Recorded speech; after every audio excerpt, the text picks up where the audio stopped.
Miserável homem que eu sou, quem me livrará do corpo desta morte? Essa é a passagem que eu mais gosto, que é a passagem que eu mais me identifico. Para mim, essa passagem revela qual é a condição real do homem diante de Deus. E a condição é essa, miserável. Fica mais interessante se a gente considerar que quem escreveu essa passagem foi Paulo falando sobre ele mesmo. Isso naturalmente já contrasta com esse evangelho onde as pessoas querem ser endeusadas pelos dons que receberam da parte de Deus, sem saberem que por natureza são miseráveis. Pastores que se gabam do ministério que têm, cantores que se gabam pelo dom que possuem, pregadores que se gabam porque pregam demais, enquanto Paulo, um dos maiores apóstolos, o maior autor do Novo Testamento, um homem com intimidade com Deus o suficiente para ser levado ao terceiro céu, vai concluir sobre ele mesmo: miserável homem que sou. É Paulo, mano, que vai escrever dizendo assim, ó: em mim, isto é, na minha carne, não habita bem algum.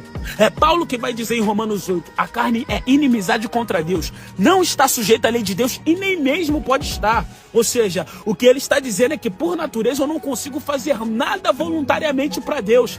E as pessoas podem se perguntar, se eu não consigo fazer nada voluntariamente para Deus, se eu sou tão ruim assim, então por que eu oro? Então por que eu louvo? Então por que eu adoro? Então por que eu busco o Senhor? Paulo também dá essa resposta em Filipenses 2, versículo 13. Porque Deus é quem opera em vós, tanto o querer como o efetuar segundo a sua boa vontade. Ou seja, se Deus não manifesta em mim tanto o querer como o efetuar, eu não vou querer e muito menos efetuar aquilo que Ele quer. A palavra diz que a fé é dom. Ou seja, dom é dádiva, presente dado por alguém. Pode pesquisar o significado de dom. Até para crer em Deus eu preciso dele.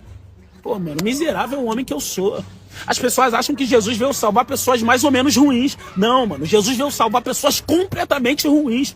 Ser cristão não diz que eu sou melhor do que ninguém, não. Na verdade, só prova a minha miséria, mano.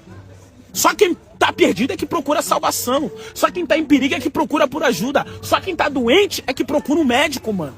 Aquele que não reconhece a sua miséria também não reconhece Cristo, mano.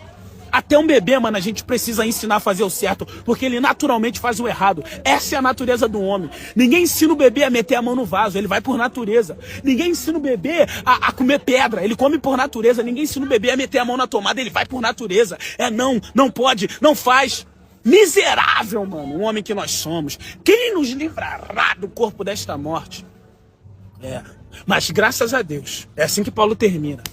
Mas graças a Deus, por Jesus Cristo, nosso Senhor, a nossa fé é que naquele grande dia, Jesus nos livrará do corpo desta morte.